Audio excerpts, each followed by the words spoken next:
Assalamualaikum dan selamat petang semua dan selamat bersiaran bersama kami di channel Jom Take Off. Saya Kidil. Dan saya Kapten Amir. Terima kasih kerana sudi meluangkan masa anda pada satu lagi segmen live Jom Take Off di mana sahaja anda semua berada. Kepada yang baru mengenali atau menui kami di media sosial, boleh ikuti kami dengan menekan butang like, follow, subscribe channel Jom Take Off di media sosial seperti YouTube, Facebook, Instagram, Twitter dan juga TikTok. Moga kandungan hari ini bermanfaat dan dapat mencetuskan inspirasi untuk kita semua.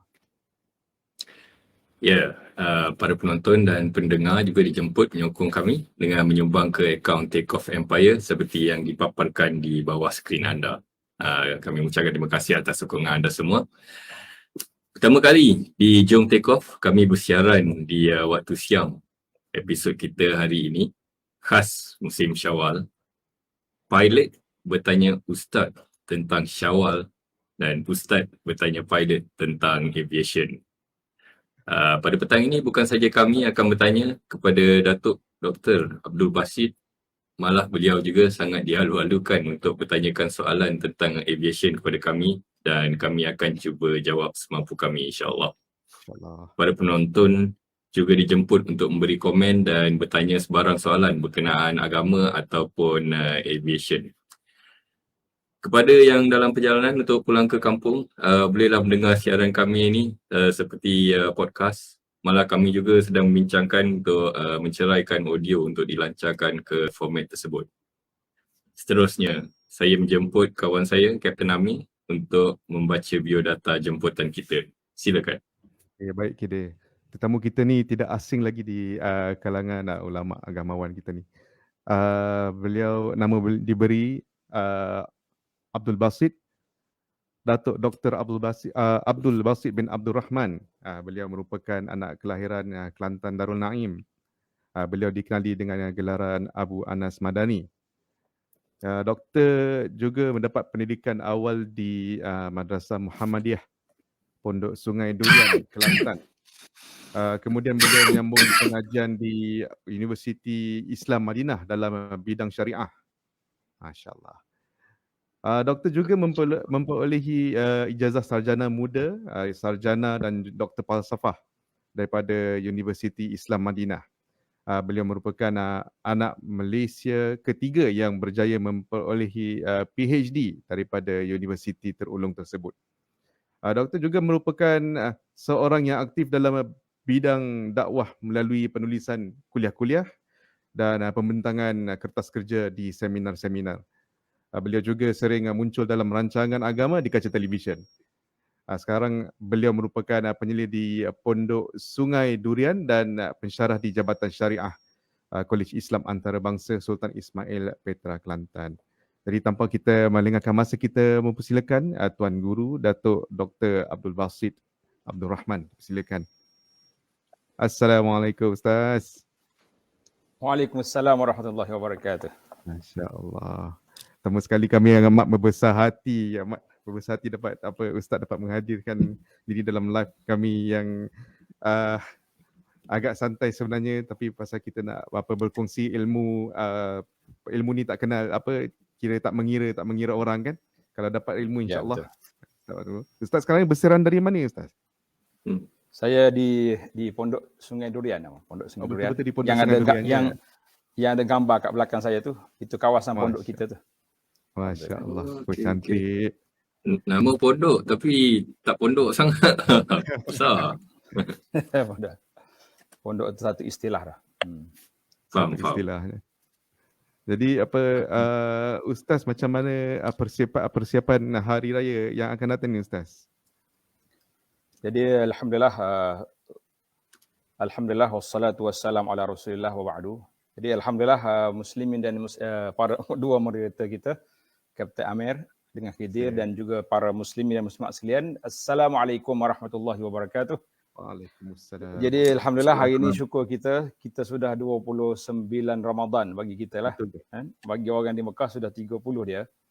Jadi persiapan kita nak buat hari raya, yang pertama sekali kita nak siapkan menghantar Ramadan pergi dengan baik insya-Allah. Sebagaimana kita sambut Ramadan datang, kita juga kena menghantar dia dengan penuh perasaan yang baik lah. Jangan kata, oh happy lah Ramadan nak pergi boleh makan ya. Kita jangan duk kira nak makan ya atas dunia ni. Kita sekarang ni kita makan, nanti lepas pada ni makan pula ulat makan kita. Itu yang kita kena fikir panjang Amir. Itulah rutin hidup kita, insya-Allah. InsyaAllah. Jadi ada Ustaz tadi ada mention pasal 29 Ramadan di Malaysia, 30 Ramadan di Mekah sekarang ni kan. Kalau nak pasal kita nak menentukan hari raya pun nak kena tengok anak bulan malam ni kan. Jadi raya malam rasanya Ustaz malam ni ke malam esok ke Ustaz? Raya? Hari raya. Jatuh malam jatuh esok ke lusa ke Ustaz pada khidmat Ustaz? Saya di Malaysia saya tak tahulah, tapi kalau di Mekah tu memang besok dari raya tu. Okey. Jadi untuk yang di Malaysia kita tunggu yang penyampai mohon diraja lah. Malam ini malam karang. InsyaAllah. Malam karang. Malam karang.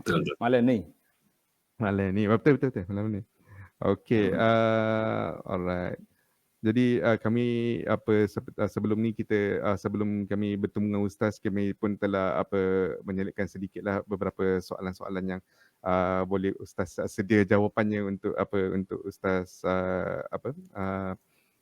berkongsi jawapan sebentar lagi dan juga kepada para penonton yang ingin meninggalkan komen ataupun soalan-soalan yang kalau boleh berkaitan dengan hari raya di Ramadan di Syawal ni pun boleh tanya kaitan tanya situ ataupun apa-apa kemusykilan boleh juga tanya di komen ya. Okey, soalan pertama rasanya saya berikan kepada saudara Kidir untuk bertanya. Kita persilakan. Baiklah. Soalan pertamanya kepada Ustaz, bilakah pondok Sungai Durian ni ditubuhkan?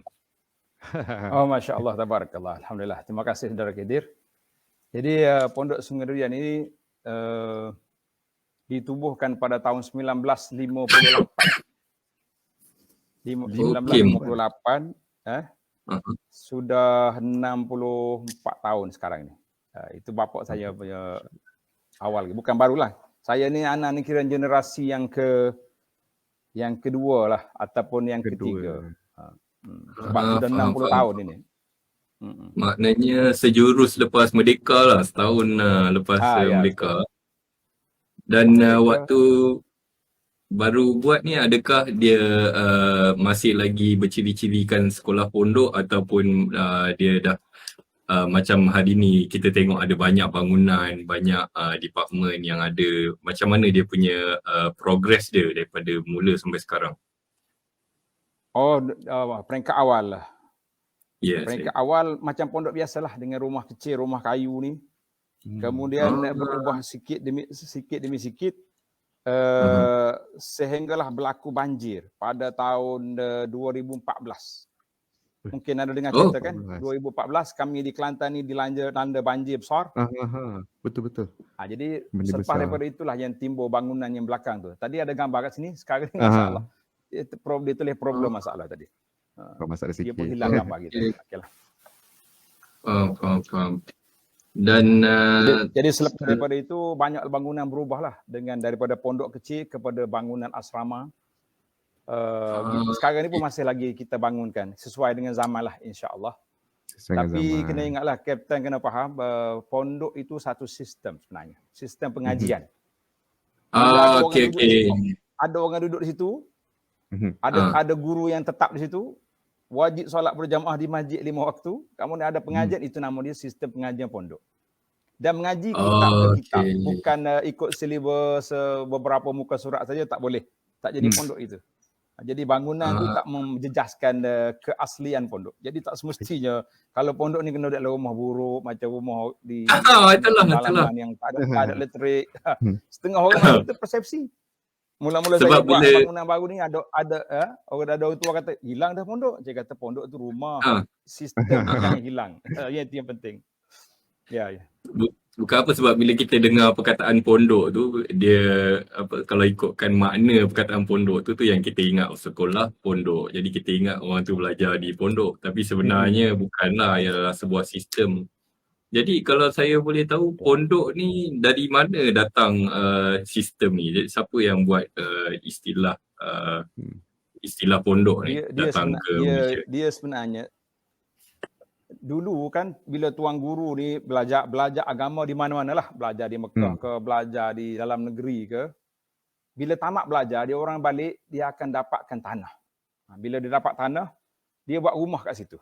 Biasanya selepas dia buat rumah dia akan buat balai sah. Orang panggil balai sah, bukan masjid. Okey. Pernah dengar nama balai sah? Ataupun Balasah. surau. Balasah. Surau. Ni kalau Kelantan balasah dia panggil. Balasah. Bila dia buat, jadi ada orang mari, untuk guru saya nak tumpah belajar. Amba nak tumpah mengaji sini, boleh? Amba buat pondok kecil. Pondok tu memang pondok kecil. Pondok. Okey. Jadilah pengajian pondok. Pengajian berpondok, maknanya masing-masing orang buat pondok. Tapi sekarang ni kalau pondok pergi ke Arab, lain pula. Hotel tu mana pondok. Pasal tak kalau kita betul. pondok. Itu hotel. Lain tu. Lain tu pondok sini, pondok Malaysia dengan pondok Mekah. Betul. Ini pondok. Lepas tu kalau orang Arab datang sini kita kata pondok di sini ada waw, pondok. Di pondok Arab nun da qaf, tak ada waw. Nanti kita pergi Mekah nanti pergi negeri Arab cuba perhatikan. Dia tak ada dia beza dia ada waw tak ada waw. Itu boleh ilmu tip baru tu cakap. Ilmu tu betul. Ada waw tak ada waw. Yang ada waw tu apa hotel. Ini pondok kecil. Pondok kecil. Okey. Pondok ini tak ada waw. Fondakaf itu hotel. Okey, yang tak ada waw tu hotel. Okey, masya-Allah. Ilmu tu. Dan terakhir dari saya semenjak yang banjir ni daripada 2014, kalau dengan bangunan-bangunan baru ni dia boleh kata kalis banjir ke ataupun ada sistem-sistem yang untuk melarikan barang ke kalau kena lagi? Bangunan tinggi lah. Kita buat bangunan 3 tingkat, 4 tingkat. Jadi kalau ada apa-apa kes, bolehlah bawa naik barang ke atas. InsyaAllah. Tapi banjir ni kita tak menentu. Kita buat tinggi-tinggi semua tu, nanti bocor atap pula, basah juga. Betul juga. Yalah, macam-macam. Jadi penambahbaikan tu bukan daripada segi bangunan sajalah, daripada segi sekitar pun mungkin tambah peparetan lagi ke kan? Alhamdulillah. Alhamdulillah. Jemputlah datang nanti mai Kelantan, ziarah pondok kita sekali. InsyaAllah. Singgah Kuala Krai boleh singgah kan? InsyaAllah. Jadi kalau dulu tu sebelum bangunan 3-4 tingkat dulu, yang sebelum banjir tu kira bangunan setingkat 2 tingkat saja dulu.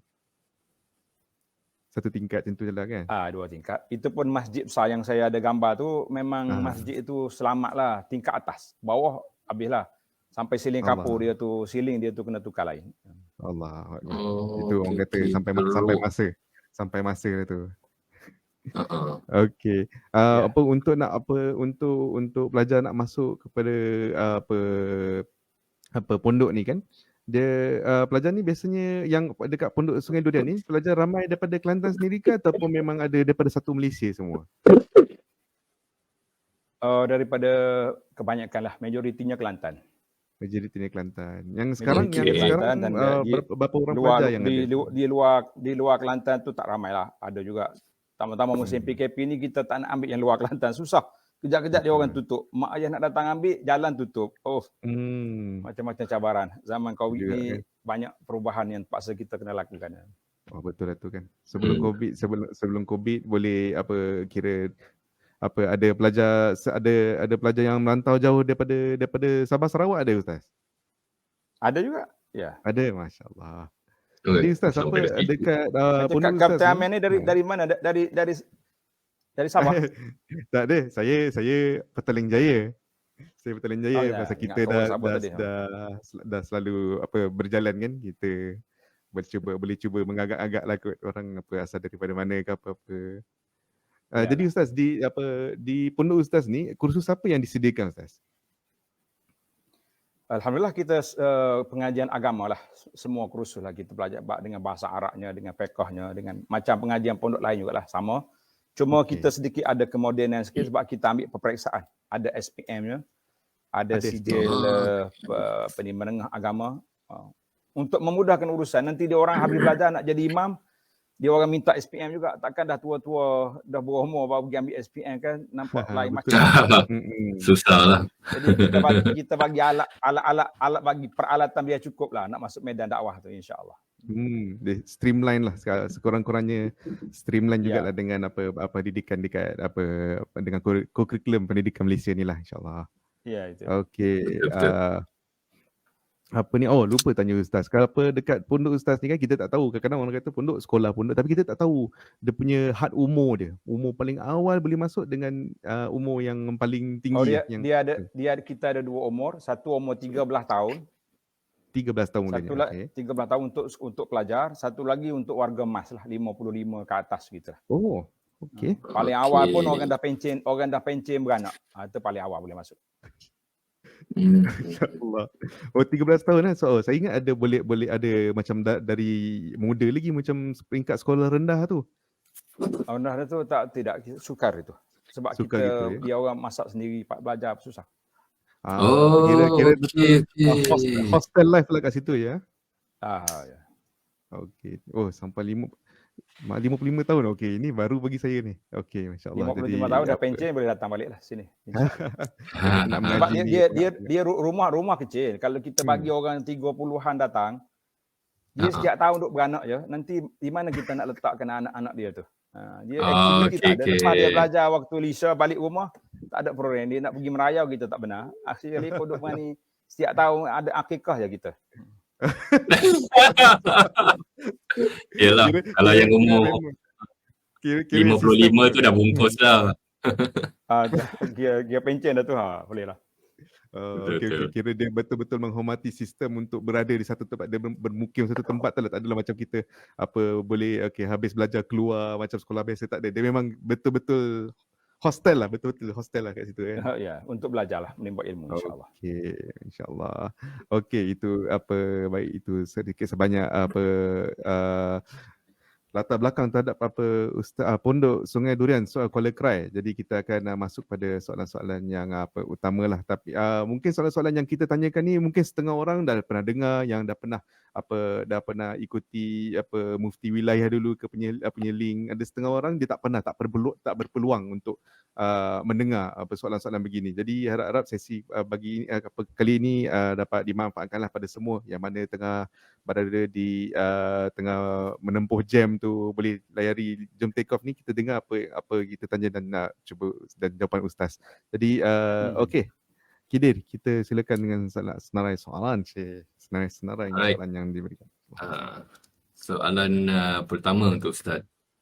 Kita dapati sekarang raya di setiap negara dan malah dalam daerah sendiri, sesuatu negara itu sendiri, macam di Australia, sebuah negara yang besar kan, tarikh untuk jatuhnya 1 Syawal hari raya berbeza disebabkan penampakan anak bulan dan metod-metod yang digunakan untuk tengok anak bulan lah. Jadi persoalannya di sini, dengan teknologi yang canggih sekarang, masihkah relevan proses untuk tengok anak bulan ni, dan bagaimana untuk kita ikut sekiranya terdapat 2 tarikh yang berbeza? Sekarang ni masalah timbul isu bila berlaku perbezaan waktu mula puasa. Contohnya tahun ni berbeza di antara kita dengan Mekah. Banyaklah timbul soalan timbul. Ada orang mula dulu puasa, ada katanya ada hari ni pun ada kata yang dah mula istiar raya pun dah ada dah. Nak kata kita baru awalnya Mekah paling awal esok, dia orang dah beraya hari ni dah kan. Jadi kita kata sangat sukar lah.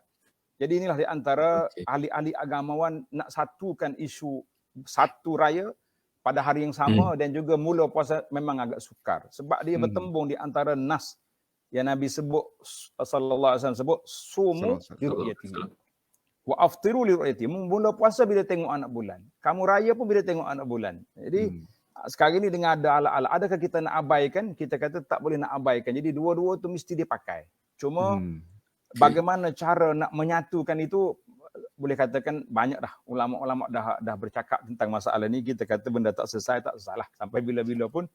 Cuma tanggungjawab kita setiap negeri ikut pemerintah masing-masing. Jadi kalau kita duduk di Malaysia, kita raya kat sini. Thailand raya besok, kalau awak nak raya awal, lompat pergi ke Thailand. Orang Kelantan dengan Thailand tu lompat gitu. Dah dekat dah.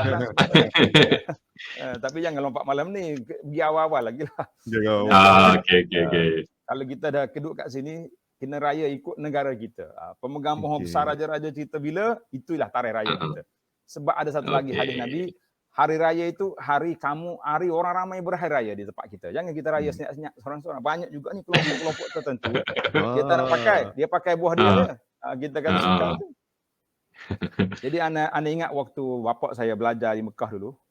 Dan kebetulan datuk saya sebelah ibu, Syekh Daud Kelantan nama, bukan Syekh Daud Fatani. Dia ni juga seorang ahli falak, pakar dalam bidang falak. Falak ilmu bahagian ni.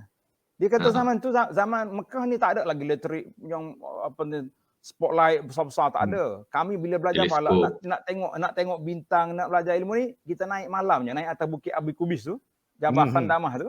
Naik situ je tengok ini bintang ni, senang. Waktu tu pencahayaan tak ada, kecil kan, pakai lampu gasoline ya. Jadi tak ada kacau dia punya cahaya. Jadi senang kita nak tengok dia Kak. Manual gitu je. Jadi saya tak tahulah, mungkin kalau pilot duduk atas kapal terbang, kalau malam ni contoh orang nak tengok anak bulan, agak-agak mudah nampak ke? Kau tak pernah tengok pula anak bulan di sana. Menarik itu perspektif tu. Kira jawab ini. Pada pengalaman saya, nak kata mudah nampak tu tengok cuaca juga, sebab walaupun kami tak terkesan dengan pencemaran cahaya yang macam terdapat dekat banyak bandar-bandar besar sekarang, masih lagi ada awan. Jadi kalau ada awan yang menghalang, dia kadang-kadang kalau awan yang satu kepas sana, satu kepas sini masih lagi boleh nampak, tapi kalau dia macam awan yang menyelimuti langit dengan rata dan lebar, yang itu susah sikit lah kita nak tengok. Kadang-kadang kita terbang pun kita punya ketinggian di dalam awan. Kadang-kadang sepada yang bernasib baik tu dapat terbang di atas awan. Jadi kalau di atas awan tu bergantung juga berapa ribu kaki baru melepas awan. Masya-Allah. Itu ikut juga cuaca, tapi kalau macam dekat Malaysia, macam waktu sekarang ni kat Malaysia ni, kadang-kadang awan dia suka betul duduk dekat sekitar 30,000 kaki gitu kan kita kan. 30,000 kaki. Jadi kalau kita kalau kita belum berlepas lagi, kita minta kita nak minta tinggi contoh 38,000 kaki malam ni. Tiba-tiba controller tak bagi. Malam ni mau fly 30,000 je. Kita fly 30,000 dalam awan lagi tu. Kalau tak ada awan, alhamdulillah lah kan. Dalam awan lagi bergoyang terus lah perjalanan kita. Bergoyang mungkin tak rasa kot. Tengah-tengah selama dalam awan tu. Lepas tu kita pun bergantung juga kan, kita menghadap ke mana. Kalau kita menghadap bergantunglah juga lah. Kalau menghadap timur, kita kalau macam matahari kita clear cut lah kot. Daripada belah timur kita nampak matahari naik, daripada rasa bulan gitu juga kot. Kita tengok ada bulan nak dia naik macam mana, pasal bulan dia punya naik pun cepat. Kalau kita naik kapal, kita nampak bulan naik cepat je. Jadi nampak anak bulan kan, nak penampakan anak bulan tu halus kan benda tu. Jadi sesiapa yang pernah tengok anak bulan, dia tahulah anak bulan gitu. Yang tak pernah tengok anak bulan, mungkin dia tak tahu nak bermula daripada mana lah. Itu pendapat saya lah. Jadi macam mana dia tambah apa-apa je? Tak ada. Saya rasa dah. Tapi dari pengalaman doktor, pengalaman pilot memang pernah nampak lah bulan tu. Nampak. Anak bulan saya sendiri tak pernah nampak lagi. Bulan pernah nampak. Anak bulan Syawal tak pernah lah. Anak bulan lain pernah. Saya pun tak pernah. Sebab bukan sesuatu yang boleh raya atas kapal terbang ya. Authority tu, tapi itulah. Ikut pemerintah. Itu saya pengalaman naik kapal terbang, nak balik daripada Kota Baru, Kuala Lumpur ke Kota Baru. Bulan Ramadan. Jadi pilot cakap, dia kata kita punya waktu buka puasa kita ni ada waktu sendiri. Tak boleh pakai takwim yang Malaysia, yang Kelantan tak boleh pakai, yang Kuala Lumpur tak boleh pakai. Cuma saya nak pastikan bagaimana pilot boleh tengok matahari jatuh. Pengecaman yang kita nak istihar. Sekarang dah masuk waktu berbuka puasa atas kapal terbang ini. Macam mana? Kira. Yang itu senang sikit sebab matahari itu memang yang pancar cahaya, tapi yang bulan punya cahaya itu dia pantulkan cahaya matahari saja. Jadi bila kita dah nampak matahari itu betul-betul turun, samalah macam dengan istilah-istilah yang kita guna untuk menentukan maghrib di darat, kita tentukan di udara. Masalahnya sebab bila kita berada di ketinggian yang tinggi, matahari itu kita masih lagi boleh nampak sebab kita tinggi. Kita boleh nampak matahari itu jatuh daripada garis ufuk Kalau macam kita berada di darat, kita dah tak nampak. Tapi di ketinggian 30,000 kaki macam tu, kita masih lagi nampak. Jadi biasanya jatuhnya maghrib ni dia akan jadi lambat sikit lah daripada yang berada di darat. Itu satu. Lagi satu, kita sentiasa bergerak kan. Kalau kata kita nak guna waktu berbuka puasa di tempat berlepas, katalah Kota Baru, Kuala Lumpur. Takkanlah kita nak guna berbuka puasa di Kota Baru sedangkan kita dah separuh jalan di Kuala Lumpur. Kita akan menggunakan waktu berbuka puasa di titik yang kita berada tu lah. Jadi waktu tu lah buka koordinat, sekarang ni dah ada app, ada pilot yang tolong buatkan app untuk kira matahari terbenam ni, dan itu menyenangkan hidup kita orang untuk kira waktu berbuka puasa dan juga sahur. Oh, Masya Allah. Masya Allah. Okey. Right, saya terus ke soalan seterusnya. Untuk Ustaz ni, antara bersedih berakhirnya Ramadan dan gembira masuknya Syawal. Ni kita memang cerita waktu kita mula-mula borak tadi. Jadi bagaimanakah perspektif yang harusnya diambil seorang Muslim dengan peralihan ini? Kalau kita tengok kepada sejarah lah, para ulama, dia panggil ulama-ulama yang soleh. Sedih berakhir Ramadan sebab Ramadan ini musim yang cukup besar Allah Ta'ala anugerahkan kepada kita dengan peluang-peluang untuk menjadi orang yang bertakwa itu cukup banyak. Tiba-tiba dia nak habis dah. Dia dah habis, nak tamat dah tempoh. Tapi kita bergembira juga. Kenapa? Sebab walaupun dengan penuh kesusahan, penuh kelemahan, kita dapat juga melalui hari-hari yang baik itu dengan ibadat-ibadat yang sedaya upaya yang semampu kita boleh buat. Kita dapat puasa 30 hari contohnya. Alhamdulillah, sebagai seorang Muslim, dia dapat menunaikan tanggungjawab dia. Puasa itu salah satu daripada rukun Islam. Bermakna kita telah beramal dengan salah satu daripada tanggungjawab kita. Kita kata Alhamdulillah, gembira kita.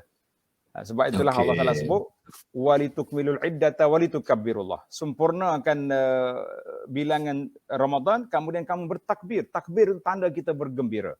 Wa bizalika falyafrahu. Allah ni sebut dalam Quran, dengan itu hendaklah kamu bergembira dengan nikmat yang Allah Ta'ala anugerahkan kepada kamu dengan dapat menyempurnakan ibadat yang besar ini. Jadi kalau kita kata, kalau Ramadan tu baik, kenapa tak jadi Ramadan semua? Manusia ni dia suka berubah. Dia tak mungkin.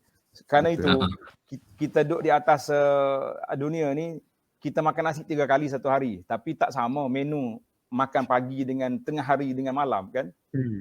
Biasa kalau kita naik flight nak pergi ke Jeddah tu, 3 kali makan menu yang berbeza-beza. Demikian juga hidup manusia. Manusia ni hidup dia tak boleh satu je.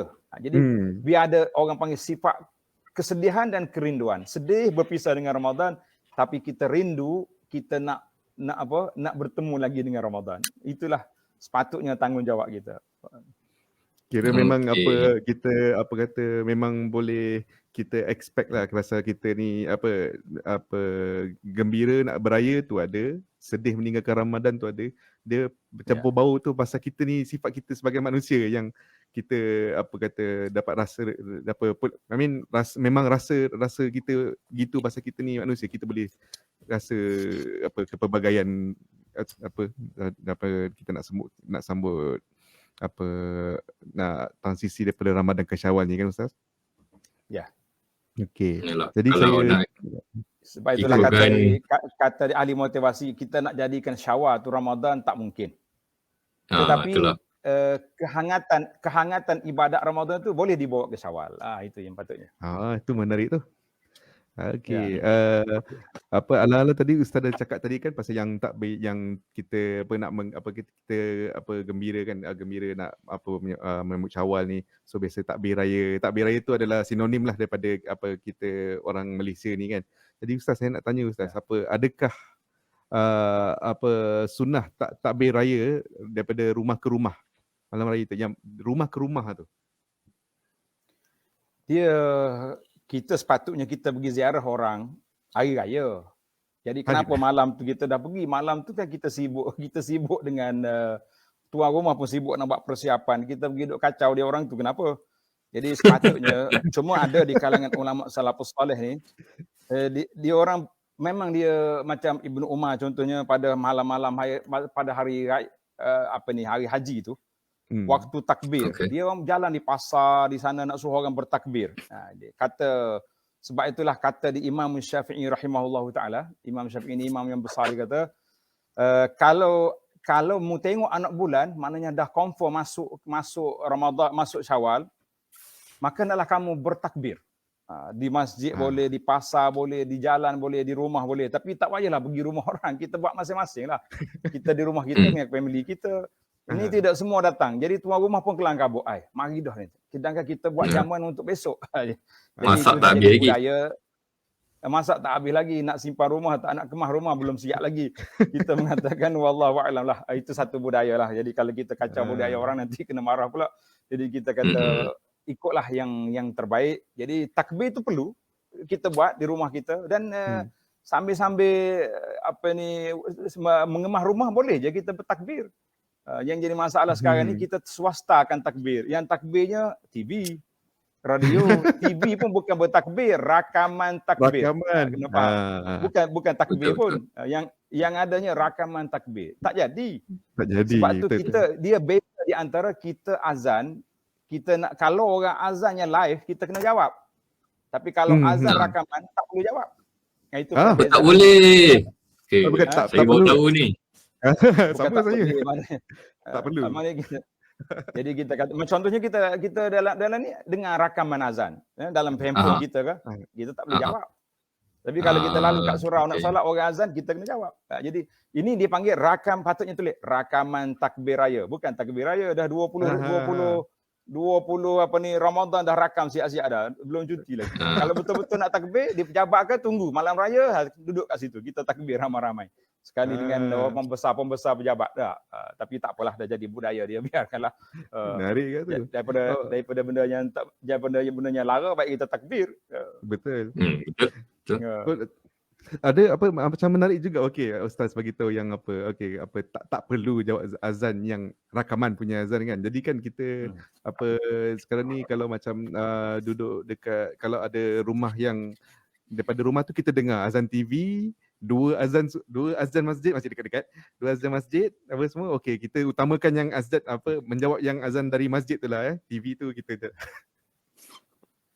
yalah, kita jawab yang kita nak pergi. Bukan jawab dalam TV. Okey. Sebab tu berbeza kan kalau kita naik kapal terbang yang dia pasang doa musafir. Seeloknya pilot yang baca. Kalau tak boleh pilot baca, yang pramugara yang bacalah. Tapi kalau nak suruh orang ramai ikut, pramugari yang baca, lagi cepat orang ikut. Macam tu lah. Jadi itu sama juga. Yang contohnya kita tengok dalam TV doa Syekh Sudais, kita kata doa malam khatam Quran contohnya. Yang rakaman kita tak boleh doa dah, sebab doa tu dah lepas. Tapi kalau kita tunggu pukul 2 pagi, waktu dia live tu, boleh kita menangis sekali dengan dia. Itu dia panggil waktu dia live. Mana kita nak sekarang dia berdoa, kita bukan rakaman doa. Itu perbezaan lah. Wallahu a'lam lah. Itu panjang pula gitu. Itu sebenarnya poinnya agak menarik tu. Bahasa kita ni sangat dilazimi dengan rakaman azan, rakaman doa tu. Jadi betul juga kalau ada live semua, baru macam keafdalan kata lagi afdal ikut yang live lah, yang betul, yang live lah. Itu okey. So kita tahu yang takbir daripada rumah ke rumah tu budaya lah, budaya Melayu. Cuma tadilah Imam Syafi'i sebut, tapi begitulah. Dia kata di masjid, di surau, di jalan-jalan, tapi taklah pergi rumah orang. Mana kita di rumah kita, anak-anak kita, family kita takbir ramai-ramai. Masya-Allah. Kita buat macam tu. Kena buat dalam PA system kita. Jangan salah faham, boleh kata tak boleh takbir. Lah, bukan tak boleh takbir, tapi tak payah pergi rumah orang lah bertakbir kita. Sambil nak berjalan masjid, kita keluar, Allahu Akbar, boleh kita buat. Nak suruh orang ingat. Ada juga yang dulu orang cakap macam biasa kan yang takbir raya kan, ada alunan tertentu je kan. Kita tahu bila orang alunkan takbir raya tu, ni takbir raya kan. Tapi dulu masih kecil-kecil, bila kita buat macam tu, kata jangan tak boleh takbir, belum raya lagi. Apa Ustaz punya pandangan Ustaz? Sebab dia takbir raya ni dia panggil ada dua takbir. Satu dia panggil takbir muqayyad, yang terikat dengan waktu. Contohnya macam raya Aidilfitri, dia mula bila dah confirm masuk malam raya. Kalau kita sini malam ni tak boleh lagi lah sebab baru nak confirm tengok anak bulan kan. Betul. Tapi kalau dah malam, dah hari 30, memang sudah confirm besok tu raya. Jadi maghrib tu kita boleh takbir lah. Jadi kita dah boleh takbir. Dah boleh takbir. Kalau hari haji, kita boleh takbir bermula daripada awal Zulhijjah lagi boleh takbir lah. Itu dia panggil takbir mutlak. Makna takbir umum. Secara umum je takbir. Tapi kalau takbir muqayyad, makna takbir yang terikat dengan waktu solat, itulah bermula pada pagi hari Arafah. Jadi kalau kita macam kita sini nak takbir saja Allahu Akbar tidak jadi masalah. Tapi kalau nak atas nama takbir raya tak boleh buat sebelum waktu dia. Sebab takbir raya itu makna satu ibadat yang dikhususkan pada malam dan hari raya. Masya-Allah, ibadah yang khusus pada malam hari raya. Tapi kalau nak takbir umum boleh je nak takbir bila-bila. Hari ni pun boleh Allahu Akbar tak ada siapa boleh larang kita. Okey. Okey, itu sedikit pencerahan lah kepada saya tu. Saya sendiri, sekurang-kurangnya saya sendiri dapat pencerahan tu. Okey, yang sinonim juga dengan takbir raya, pada waktu malam tu juga, biasanya orang akan berbondong-bondong, apa yang tak bayar zakat akan pergi bayar zakat. Jadi kan masa saya kat sekolah tu ada juga belajar, okey, waktu bila belajar waktu wajib sunat harus bayar zakat. Jadi kan Ustaz, waktu afdal bayar zakat fitrah tu sehingga terlupa bila waktu afdal bayar zakat fitrah tu? Kadang-kadang ada orang sampai lupa. Dia ada waktu mula, waktu akhir kan. Jadi zakat fitrah ni kalau tengok dalam fiqh mazhab kita, dah masuk Ramadan tu boleh dah. Boleh dah kita mula bayar zakat fitrah dah boleh kita mula. Di awal Ramadan lagi dah boleh. Boleh masuk masuk waktu. Sebab itulah bila awal Ramadan tu amil zakat dah mula buka kaunter kat sana sini. Kita kata boleh. Tapi yang afdalnya pada pagi raya. Cuma masalah lambatnya. Kalau kita nak bayar pagi raya tu takut imam pula lari. Aku nak siap balik mandi, balik pakai jubah cantik-cantik ni. Tek khutbah belum murojaah, belum cek lagi ni. Dia pula tak nak terima, kan susah kita. Jadi kata seeloknya lagi dekat dengan raya tu, itulah lagi yang terbaik. Jadi kalau kita boleh lewatkan hari ke, sebelum 2 hari ke, itu yang terbaik lah. Jadi malam raya ke, jadi pagi raya tu itu yang terbaik sebenarnya. Tapi kalau kita contohnya peribadi kita sendiri, kita nak bagi fitrah kepada orang miskin dekat rumah kita, elok je kita bagi pagi raya tu. Kalau tidak menyusahkan ataupun kita dah janji dengan dia, engkau pagi esok lepas subuh mari ambil engkau punya fitrah kat sini, contohlah. Tapi oleh kerana zakat fitrah ni dah jadi satu perkara yang dah jadi ketetapan pihak kerajaan, kena bayar kepada amil dia. Jadi kita bayarlah sehari 2 hari sebelum tempoh itu, bolehlah kita bayar. Cuma timbul Kapten Amir tanya tadi, kalau leka sangat ke contohnya tak? Ingat ke sempat bayar, tiba-tiba flight dia tiba pagi raya dia baru sampai di Kuala Lumpur, delay semalam. Macam mana itu? Boleh bayar tak bayar selepas solat raya? Lepas solat raya baru sampai ke kampung, dia boleh bayar lagi. Mengikut dalam fiqh mazhab Syafi'i, dia kata boleh lagi kita bayar pada hari raya. Cuma kalau selepas solat raya itu makruh. Lepas solat raya dipanggil makruh. Masih boleh buat lagi. Masih boleh buat lagi. Tapi kalau sampai hari raya kedua baru nak bayar, baru ingat, kena bayar juga walaupun qada. Mesti bayar juga. Qada zakat. Okay. Tapi dia berstatus qada lah, macam kita qada tu mana lepas pada waktu. Bayar selepas waktu itu mana qada. Tapi kalau hari raya tu makruh. Boleh diterima lagi. Walaupun ada pandangan mazhab lain, tapi saya baca dalam kitab Fiqh Manhaji, dia kata boleh bayar pada hari raya, tapi selepas solat itu dikira makruh. Okey. Okey, satu lagi soalan daripada saya, Ustaz.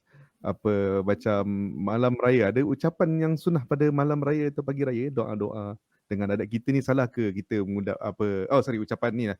Ucapan mulut ke mulut lah. Dengan adat kita ni, kita ucap selamat hari raya maaf zahir batin tu betul ke Ustaz? Selamat hari raya maaf zahir batin. Ucapan selamat hari raya. Kalau macam dia masalah sekarang ni, ucapan selamat hari raya tu memanglah diucapkan oleh golongan salafus salih ni, bila dia masing-masing mengucap lah sama-sama di para sahabat. Di antara ucapannya taqabbalallahu minna wa minkum, kan? Allah Taala kabulkan Eidukum Mubarak contohnya. Itu di antara kata-kata yang menunjukkan kegembiraan kita menyambut menyambut kedatangan hari raya. Itu memang satu ucapan yang disyariatkan dan memang kita boleh buat. Cuma Kapten tanya tadi tentang sampai ke zahir dengan batin tu macam mana. Jadi sebab itulah kita kata zaman dulu sebelum mari mazhab Wasafi ni, Kapten ni mazhab Wasafi ke tidak? Wasafi. Tak tahu, saya tak tahu mazhab Wasafi. Semua kita sudah jadi ahli Wasafi. Kan WhatsApp tu nak suruh nyarap jadi Wasafi. Oh, Wasafi. Bukan Wasabi Wasafi. Jangan, itu lain macam tu. Wasafi, masya-Allah. Saya mazhab Jadi sebelum Telegram ada ni. WhatsApp ni, semua kita akan post kad raya, betul tak? Oh, bini betul. tebar terima kad raya. Kad raya itulah menjadi penghias rumah kita. Gantung lagi banyak kad diterima, lagi happy kita. Oh, tengok Betul. aku punya kad sampai 300 orang hantar. Oh, cantik. Ya. Tama-tama kalau yang pembesar pula dapat, oh, letak kat depan sekali. Semuanya maaf zahir dan batin. Itu kad ucapan, bukan kita yang ucap. Waktu bertemu betul-betul dengan sahabat kita hari raya, kita berani tak ucap maaf dengan zahir dan batin ataupun gitu-gitu je jumpa. Gitu-gitu.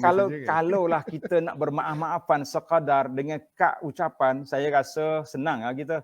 Orang yang paling banyak kita kutuk dia, kita khianat dengan dia, kita mengumpat dia, dialah yang paling besar sekali kad kita hantar. Ya. Kita hantar kad yang paling besar sekali. Sebab dia yang paling banyak sekali kita kutuk. Jadi kita mengatakan itu sekadar satu budaya ucapan. Sebab tu anda tengok dalam ucapan orang Arab, budaya Arab dia tak guna perkataan itu, dia lebih guna kepada doa. Taqabbalallahu minna wa minkum, Eidukum Mubarak, kullu am wa antum bi khair wa antum tayyibin. Jadi masalah maaf tu tak boleh dengan hanya sekadar menghantar kad, menghantar tulisan-tulisan, tapi bila bertemu dalam majlis raya tak nak bertegur siapa juga. Tak pandang. Sama ya. Tak pandang pun jadi kad. Oh, hantar kad je. Tapi jumpa tuan lain macam. Jadi kita kata sebenarnya kalau betul-betul nak bermaaf-maafan bukan hari raya. Hari raya bukan hari bermaaf-maafan. Nabi suruh kita bermaaf bila bulan Syaban. Dalam hadis malam nisfu Syaban, Allah Ta'ala tengok kepada hambanya pada malam itu dan diberi keampunan kepada semua orang kecuali musyahid, orang yang berkelahi. Jadi kalau kita tunggu hari raya baru nak maaf, sudah terlewat. Jadi kita mula minta maaf bila? Pada bulan Syaban. Maknanya kita dah bersihkan hati kita daripada kotoran perkelahian. Bulan Ramadan kita bersih dengan pembersihan jiwa, dengan puasanya, dengan zikir, dengan solat. Hari raya tu hari kita bergembira. Kita doakan Allah kabulkan apa yang telah kita, apa yang kita lakukan. Ini kita ni hari raya hari bermaaf-maafan. Kenapa baru nak maaf hari raya? Hari raya hari gembira, dia bukan nak minta maaf hari tu. Itu tapi dah jadi budaya kita mesti tulis maaf zahir dengan batin. Dengan zahir yang batin. Yang batin tu apa salah awak dengan saya? Cuba jumpa hari raya esok bagi tahu yang batin tu apa. Dia awak mengumpat saya. Itulah. Sekarang ni mengumpat tak ada dah Kapten. Yang adanya membawang. Itu pun satu. Membawang. Mana ada mengumpat sekarang ni? Membawang adalah. Dia menukar takrif ni. Itu masalah kita. Itulah sampai saya pun dah macam terkait kan maaf zahir batin tu dengan mungkin ada sentimen agama waktu raya, tapi sebenarnya tak ada pun. Mungkinlah dalam tahun-tahun berikut ni kita cuba jumpa kawan ke, selamat bulan Syaban, maaf zahir batin. Dia tak buat lagi. Dia tak tulis. Dia tulis salam nisfu Syaban je dia tulis. Maaf. Tak minta. Kita kena tukar kad. Kalau Kapten mula dulu mungkin orang ikut kok. Dia manusia ni dia percaya kepada 2-3 orang atas dunia ni. Kalau doktor cakap, dia dengar. Mungkin pilot cakap dia dengar kot kan. Tuan-tuan offkan telefon. Kalau tidak bahaya. Kapal terbang boleh masalah nak take off. Jadi itu pun sembunyi-sembunyi kat belakang main juga lagi tapi. Ada ramai. Itu masalah kita. Ingat kami tak tahu. Okey, saya bergerak ke soalan seterusnya berkenaan dengan solat raya pula. Hukum solat raya, benarkah ada pendapat yang menyatakan solat raya ni wajib dan bukannya sunat? memang kalau kata nak cari pendapat ada yang mengatakan wajib sebab Nabi kita sallallahu tak pernah tinggal solat raya. Tapi yang kita pakai dalam fiqh mazhab Syafi'i di Malaysia lah kita di antara sunat muakkad dengan fardu kifayah. Maknanya sunat muakkad tu sunat yang sangat dituntut walaupun seorang diri solat. Contohnya kita kata pilot kena terbang pagi tu. Pernah tak kapten kita ni terbang pada pagi raya? Pernah? Saya ada satu mendarat di Kuala Lumpur di pagi raya. Memang miss lah solat raya tu. Tapi tak apa. Turun je boleh solat lah di airport tu nanti. Mana solat raya bukan syarat kita solat ramai-ramai. Tapi sunnahnya ramai-ramai. Tapi melakukan solat sunat air raya boleh seorang-seorang. Contohnya kita baru turun kapal terbang, orang dah miss solat. Kita solat dekat airport. Ataupun kalau sampai rumah pun belum zuhur lagi, boleh lagi solat. Ataupun janji sebelum zuhur. Orang tua yang uzur kat rumah nak pergi masjid tak boleh, suruh dia, minta dia solat di rumah. Ajar je. Senang je solat raya, bukan payah pun. Solat gerhana yang agak sukar sikit. Sebab gerhana dia ada 2 kali rukuk kan. Tapi solat raya macam solat duha je. Cuma dia kata tak ni kalau saya tak ingat terlupa nak tasbih subhanallah alhamdulillah takbir 2 kali. Tak ada masih sah lagi solat itu. Masih sah. Kalau dia tak 7 kali 5 kali pun. Sangat simple. Kalau dia dulu terlupa pun buat waktu pikir berapa kali? Boleh je dia solat macam solat duha tapi niat dia solat sunat hari raya. Ada ulama Syafi'i cakap solat hari raya ni sunat dia panggil fardu kifayah. Maknanya fardu kifayah ni kalau dalam satu daerah tu tak ada siapa buat, semua berdosa. Itu beza di antara sunat muakkad. Sunat muakkad maknanya sunat yang ditutup. Yang ditutup. Apa ni? Dituntut, bukan tutup. Yang dituntut melakukannya secara kuat. Itu dia panggil muakkadah kalau bahasa Arab. Tapi kalau kata fardu kifayah berbeza. Fardu kifayah berbeza. Kalau semua orang tak buat, satu kampung tu berdosa. Itu berbeza. Jadi kena sekurang-kurangnya seorang buat. Ada sebahagian ulama kata wajib. Jadi kita ambil yang ni lah supaya orang tak berdosa ramai. Dan melihat kepada khutbah tu sebagai sebuah komponen solat raya kan, sebab biasanya mesti akan ada yang duduk dengar khutbah tu. Jadi adakah dia dituntut sekali dengan solat hari raya tu ataupun ianya adalah sebuah tambahan yang dibuat berasingan daripada solat hari raya tu sendiri? Mana khutbah selepas solat? Ya, khutbah raya. Khutbah memang kena dia tuntut duduk sekali lah. Sebabnya dia cuma berbezanya kalau hari Jumaat khutbah dulu. Solat kemudian. Sebab apa? Sebab solat Jumaat itu fardu. Kalau kita solat dulu baru khutbah, ramai orang berdosa. Sebab sekarang ni ramai yang datang khutbah kedua baru tiba, baru sampai. Itu pun berlari-lari, dia bekerja-kerja dah. Dia bunyi, khatib dah khutbah kedua dah. Bini cakap, abang khutbah kedua dah. Baru dia lompat pergi. Kalau tidak masih lagi lara macam-macam cerita lagi duduk mundar-mandir sana sini. Tapi oleh kerana solat air raya ni dia boleh je solat seorang. Kalau awak miss solat dengan imam tadi, awak dengar khutbah dulu, nanti solat lepas pada tu. Boleh. Berbeza dengan Jumaat. Sebab itu Jumaat, khutbah dulu, solat kemudian. Nampak dah jelas tu Kapten? Solat Jumaat, khutbah dulu, yang kemudian ni. Tapi air raya, solat dulu baru khutbah. Dan kalau nak solat selepas khutbah pun boleh juga? Boleh. Ya. Tapi untuk ramai-ramai tidaklah. Maknanya jangan tukar. Faham. Untuk yang dah miss solat raya tu for apa-apa sebab. Pernah seorang khalifah zaman Amawi dulu. Dia bila dia solat, lepas solat dialah khalifah ni macam-macam lah. Bila orang tak setuju ni, dia orang lari lah, orang tak dengar lah ceramah dia. Macam kita jugalah kalau orang yang kumpulan lain yang khutbah kita berlari keluar tak dengar sakit telinga. Jadi khalifah ni cuba nak khutbah dulu macam Jumaat. Jadi sebab nak bagi semua dengar. Jadi seorang sahabat Nabi Abu Sa'id Khudri, dia tarik jubah khalifah. Ijlis dia kata. Duduk dulu dia kata. Dia kata solat dulu baru kita khutbah. Dia kata orang tak dengar nanti. Itu bukan urusan aku. Engkau yang bersalah. Maknanya kalau orang tak dengar itu sebab awak je ada masalah. Patut awaklah muhasabah diri. Kenapa orang tak nak dengar kita bercakap? Kan? Ni kita marah dengan orang pula. Jadi dia nak perangkap orang, nak khutbah dulu. Macam kita sekarang ni lah. Bila tengah-tengah tarawih tu ada tazkirah. Betul tak? Terpastilah. Sepatutnya tazkirah selepas solat. Oh dia kata tak boleh Ustaz, orang lari.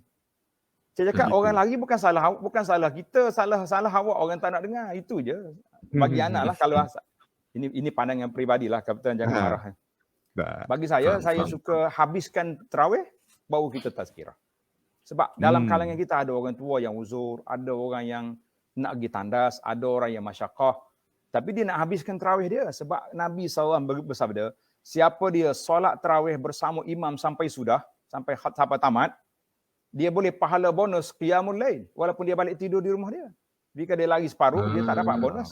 Dia dapat pahala setakat dia lari je lah. Ini kita selesaikan dulu, kemudian separuh lari, separuh lagi dengar tazkirah. Itu hak dia. Tapi kalau kita paksa dengar, orang pun tak suka. Asyik tengok jam je. Allah, panjang pula. Biasa tazkirah 15 minit, ni dia bagi 50 minit. Jadi dia marah pula. Bila orang ni marah, masuk dalam hati dia? Tak masuk dalam telinga je. Alright, seterusnya saya nak pergi ke lokasi untuk kita solat pula. Soalannya adalah solat di masjid ataupun di tanah lapang. Di manakah yang lebih afdal? Dia kalau zaman Nabi SAW, dia akan solat di luar masjid. Kapten pernah fly ke Madinah kan? Okey, saya pernah. Nampak tak di Babus Salam, sebelah kanan Babus Salam tu ada masjid, dia panggil Masjid Ghamamah. Masjid yang warna kelabu gitu, kemudian ada kubah dom banyak atas atap. Itu sebenarnya nama dia Masjid Musalla, tempat Nabi solat raya. Nah, jadi Nabi bila solat raya, dia solat di padang. Sebab apa? Nabi kita sallallahu alaihi wasallam minta semua sekali umat Islam keluar macam satu demonstrasi, satu tunjukkan besar-besaran umat Islam. Termasuk kanak-kanak dibawa, wanita hatal huyat, wanita yang haid yang tak boleh solat pun bawa sekali. Sebab nak tengok ramainya umat Islam dan nak mendengar khutbah nasihat daripada Islam, kemudian dia boleh jumpa salam-salam dengan sahabat-sahabat yang lain. Ini kita tidak, kita sini tukar tempat pula. Surau kecil dalam kampung, nak solat raya juga kat situ. Sepatutnya tutup air raya. Kau pergi ke masjid besar, kita kumpul di sana. Mungkin di Malaysia ni ada setengah orang dia takut kalau kita siapkan kapek dekat ke padang, tiba-tiba hujan pagi tu. Nak angkat bukan senang. Jadi dibuat masjid. Ataupun setengah tempat tu, masjid di kampung tu besar sangat. Jadi dengan nak menampung semua ahli qaryah, mencukupi. Jadi saya kata taklah menjadi satu kesalahan ataupun tidak sunnah kalau kita solat air raya di masjid. Cuma kalau kita boleh kumpul di padang, itu mungkin lebih baik. Wallahu a'lam. Ni ada setengah orang dia kata, kami tahu ni solat air raya ikut sunnah. Kenapa? Solat di padang. Jadi yang saya yang solat di masjid ni tak ikut sunnah ke macam mana? Tengok sekarang masjid Haram Mekah, Masjid Haram besar. Besar. Kalau nak cari padang lagi, saya rasa tak ada padang dari Madinah tu, je kena keluar pergi ke kawasan lapang mana tu. Di padang pasir baru jumpa dah. Allahu a'lam. Masya-Allah. Solat di tanah lapang ni yang biasa saya dengar macam di solat Aidil-Adha, betul begitu Ustaz? Tak semua solat. Semua solat kan? Aidil-Adha biasa, kalau solat Aidil-Adha musim haji tak ada solat dah dia. Kalau orang haji dia tak solat raya haji pagi. Tak ada. Yang kita yang tak pergi haji lah. Yang tak pergi haji ni kita buatlah. Contohnya kalau kita kata nampak udara baik kan. Padang pun luas, padang masjid pun luas, buat je kat padang tu. Nampak nak hujan masuk dalam masjid, apa susah? Tapi kadang-kadang kita tak nak mencuba. Itu satu masalah juga. Tak nak mencuba. Saya kalau masjid ana ni, masjid yang pondok saya ni tanah lapang luas belah masjid, saya akan solat kat luar. Tapi sekarang ni padang kat lain, masjid dia lain. Jadi kalau kita nanti hujan pagi tu mau tarik kapek masuk susah. Dah leceh. Ikut keadaan cuaca semasa. Okey Ustaz, satu Tapi lagi soalan daripada saya. Ada jawapan buat, betul. Okey, satu lagi soalan daripada saya Ustaz. Apa yang kan kita hari raya kita kena bergembira. Jadi had untuk bergembira pada hari raya, apakah jenis adakah hiburan dibolehkan ataupun apakah jenis hiburan yang dibolehkan? Dan maksud dia semua jenis hiburan dibandingkan dengan gini sekarang. Senang. yang kita kata jawapan yang paling simple lah Kapten. Hiburan yang tidak haram, itu je.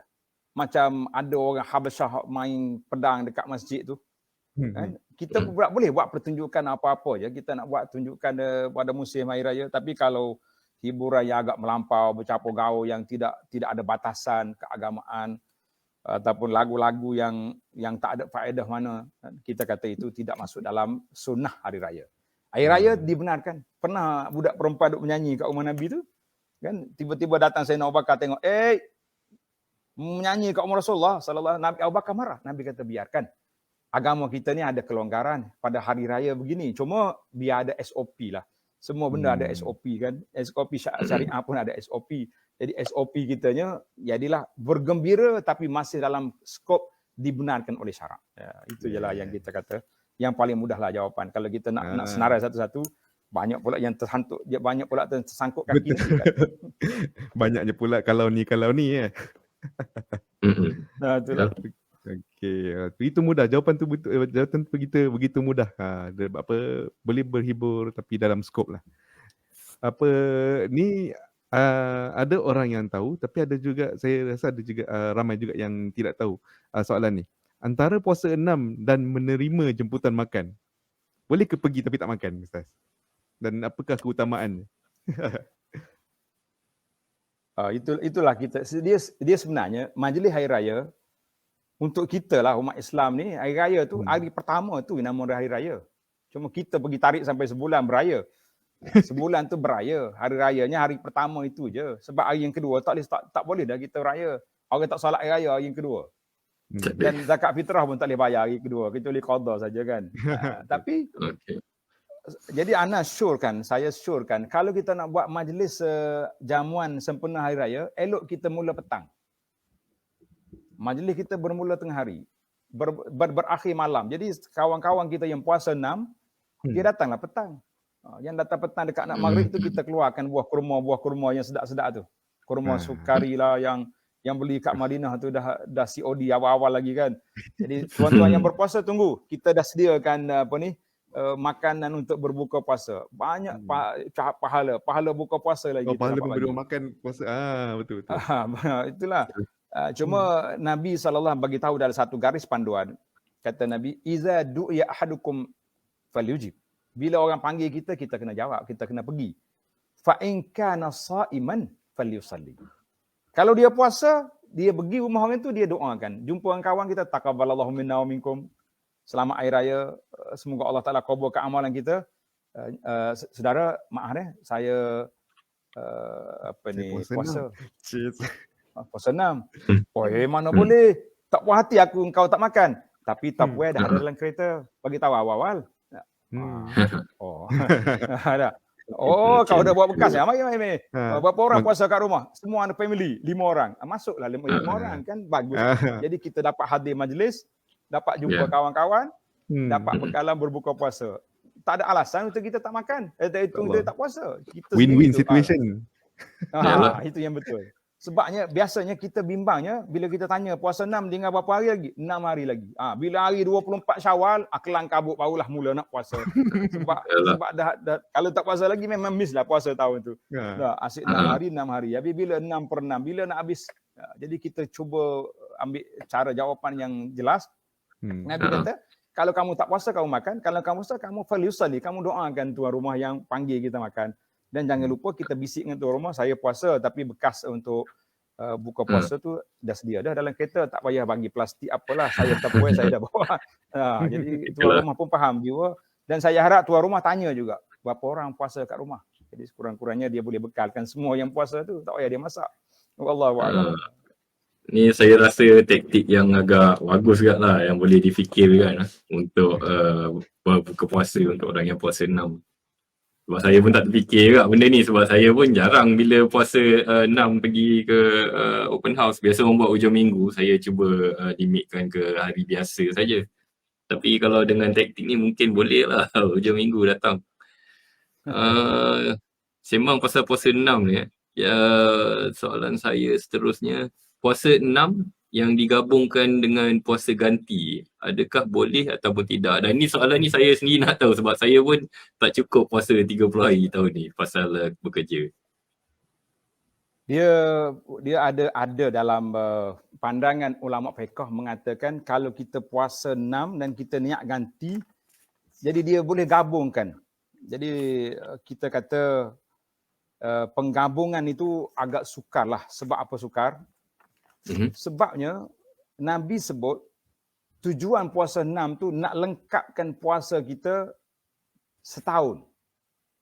Jadi kalau awak kembar, bermakna kita tak puasa juga 6 sebenarnya. Kita puasa ganti. Jadi kita puasa ganti maknanya kita hanya puasa 300 hari, bukan 360 hari. Jadi itu kalau pandangan saya memilih pandangan yang berbeza. Saya mengatakan tidak gabung. Okey, Tapi kalau wanita yang huzur macam mana? Dia puasa 6 dulu, nanti qada puasa ni boleh ya sampai Syaban tahun depan. Kerana kita ada 11 bulan depan kita untuk nak qada. Tapi kalau puasa 6, kalau tak puasa dalam bulan Syawal ni habislah dia punya masa.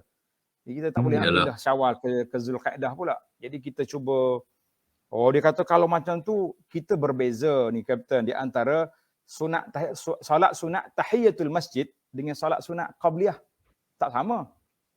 Kan Nabi sebut siapa dia masuk masjid, kamu jangan duduk kecuali kamu niat kamu solat tahiyatul masjid, solat 2 rakaat.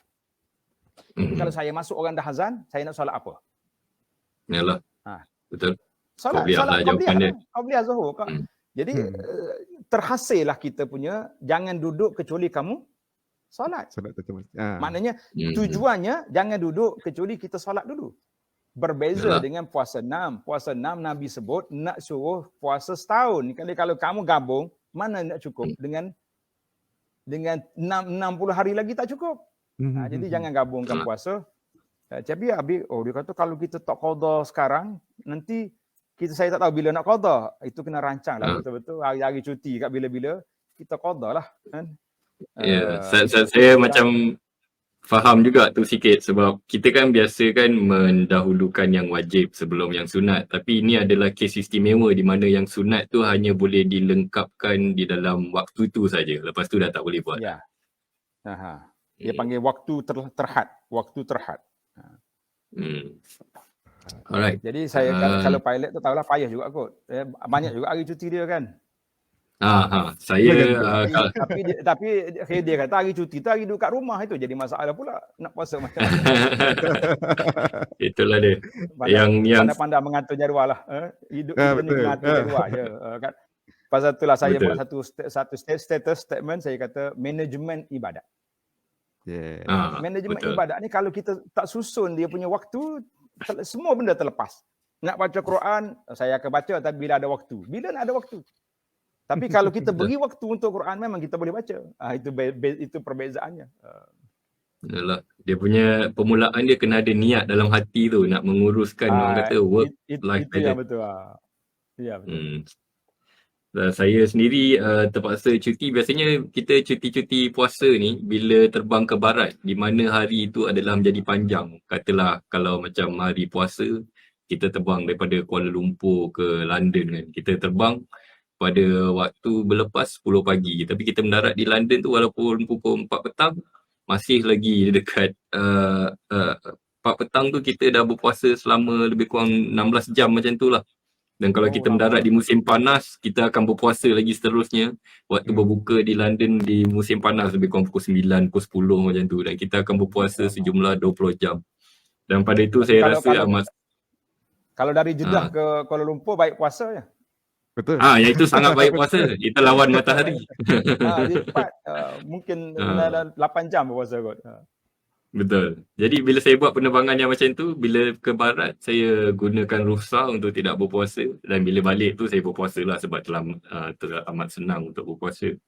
Tapi kalau contohnya pergi lama puasa, tapi kalau masa kita balik dari London ke sini, macam mana? Dia jadi berapa jam pula?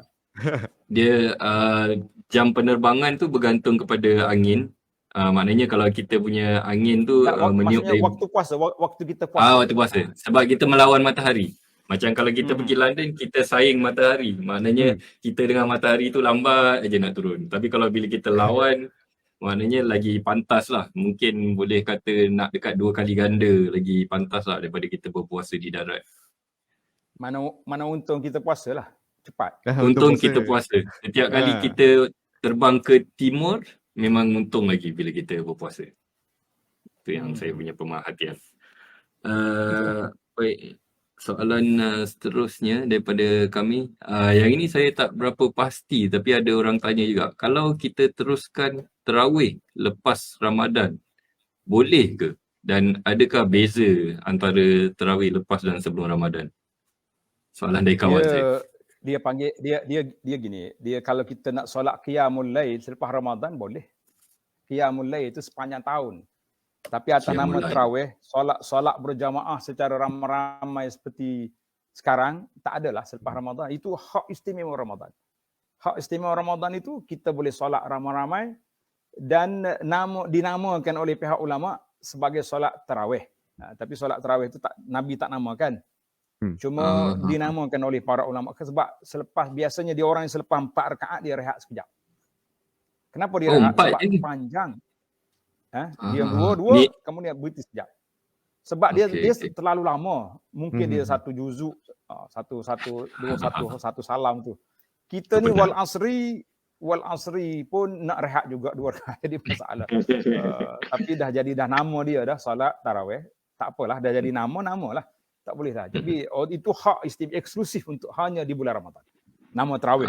Tapi selepas Ramadan ni, malam ni saya nak solat qiyamul lail 20 rakaat, silakan. Tidak ada halangan. Tapi jangan niat tarawih lah, niat solat qiyamul lail. Dipersilakan dan minta terus. Sebab itu dipanggil tanda-tanda istiqamah. Istiqamah selepas Ramadan, meneruskan ibadat Ramadan walaupun dengan nama yang berbeza. Tapi nak nama tarawih jangan. Nama yang berbeza. Betul ada. Seterusnya kita ada soalan ni daripada penonton, Cik Puan Fazilah.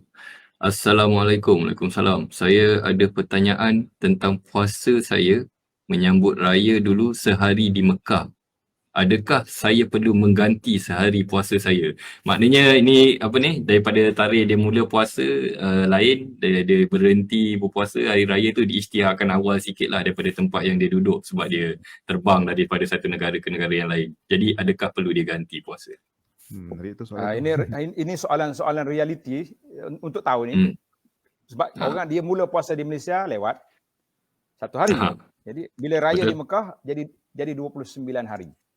Jadi oleh kerana puan yang bertanya beraya di Mekah, maknanya kita akan berhaya 29 hari, jadi tidak ada ganti. Sebab puasa itu antara 29 hingga 30.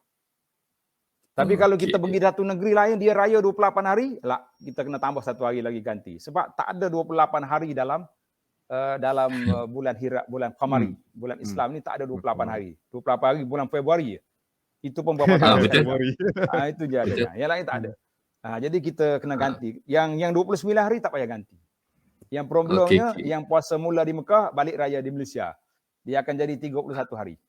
Ini pun juga banyak juga orang tanya soalan ni. Jadi macam mana tu? Ada ulama yang mengeluarkan pandangan, dia kata kita kena berhari raya mengikut tempat kita beraya. Walaupun 31 hari. Kalau dia tanya awal-awal saya, senangnya kita bagi tip. Waktu balik daripada Mekah, jangan puasa. Makan je atas kapal terbang tu. Maknanya kita buka 1 hari. Bila sampai di Malaysia, kita akan puasa 30 hari.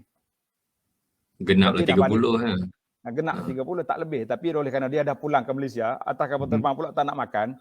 Sayang dengan puasa. Bila kita nak puasa antara langit dengan bumi ni, bukan senang Kapten. Kapten tak apalah naik kapal terbang sokmo. Kita yang naik jarang-jarang ni, nak puasa antara langit dengan bumi, susah tu.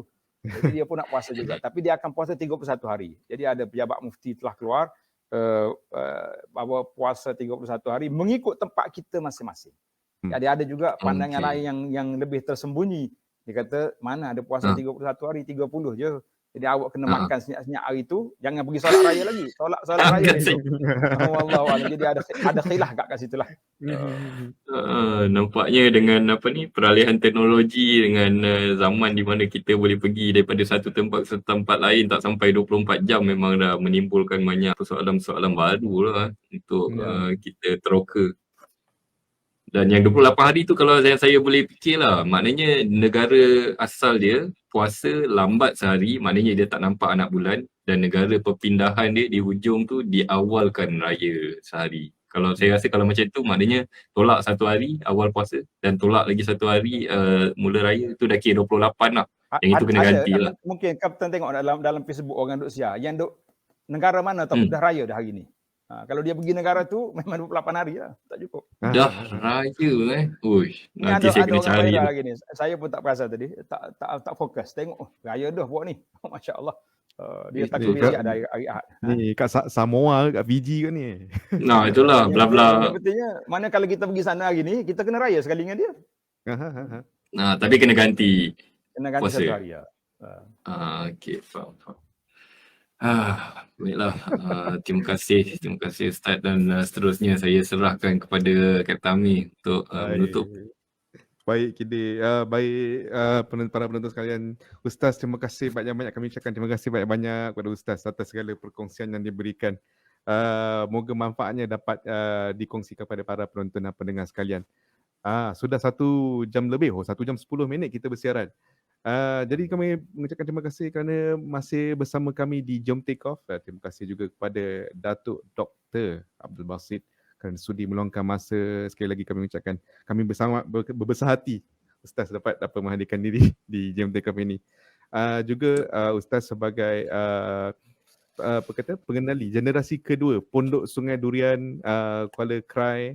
Jadi kepada yang seperti yang dipaparkan di bawah kanan, ada Facebook Dr. Abu Anas Madani, boleh follow di YouTube Halaqah Abu Anas Madani dan Yayasan Pondok Sungai Durian. Ni ada sedikit sebanyak maklumat yang dipaparkan di sini. Jadi kepada yang bakal terlepas maklumat ni, kita akan menuliskannya di description video ini, dan kepada yang ingin mengulang tayang video ini juga tuan-tuan dan puan-puan boleh pause kan di sini, tengok ambil segala informasi-informasi yang untuk membantu Ustaz Abdul Basit dalam mengenalikan pondok beliau, Pondok Sungai Durian Kuala Krai. Jadi Ustaz, sebelum kita mengakhiri rancangan Jom Take segmen kali ini, Ustaz ada nasihat dan kata-kata terakhir untuk para pendengar sekalian. Jadi alhamdulillah lah, kita terima kasih kepada pihak Kapten kerana memberi ruang kepada kita untuk berbicara dalam tajuk yang menarik sempena Hari Raya kali ini. Dan insya-Allah mudah-mudahan kita berdoa kepada Allah SWT supaya Allah Taala kabulkan amal yang kita lakukan dan Allah Taala senaraikan kita, dua ibu bapa kita, orang-orang yang kita sayangi, keluarga kita, termasuk di kalangan orang yang bebas daripada neraka dan juga hidup di atas dunia sebagai seorang yang beriman dan taat kepada Allah, dan kita juga mengharapkan kita mati dengan husnul khatimah. Mudah-mudahan Allah Taala kabulkan. Taqabbalallahu minna wa minkum salihal amal. Sekian, Assalamualaikum. Masya-Allah. Waalaikumsalam warahmatullahi wabarakatuh. Terima kasih tuan-tuan dan puan-puan. Okey, terima kasih kerana bersama kami di channel Jom Take Off. Kepada yang masih mengikuti kami, jangan lupa untuk like, share dan subscribe. Jadi kita ada beberapa ketika saja lagi untuk berbuka puasa. Saya di Putrajaya, saudara Kidin di Dubai sekarang ni, dan Ustaz di Kuala Krai. Kita akan masing-masing berbuka puasa waktu yang berbeza. Itulah realiti kita. Okey. Jadi mengenangkan inilah siaran terakhir sebelum Hari Raya. Seperti apa yang Ustaz ucapkan, kami pun ingin mengucapkan taqabbalallahu minna wa minkum, selamat Hari Raya dan ma'azir batin. Jadi kalau kita jumpa bersama, kalau anda bersiaran bersama kami sekali lagi, apa yang kami buat biasanya, kami masuk kapal, semua passenger dah masuk kapal, kami tutup pintu, kami start engine, kami bergerakkan landasan. Lepas tu kita buat apa biasa Kidin kalau dah masuk landasan? Jom take off. Biasa kita buat gitulah, jom take off. Okey, selamat Hari Raya Ustaz, terima kasih sekali lagi. Assalamualaikum warahmatullahi wabarakatuh. Jumpa lagi. Assalamualaikum warahmatullahi wabarakatuh.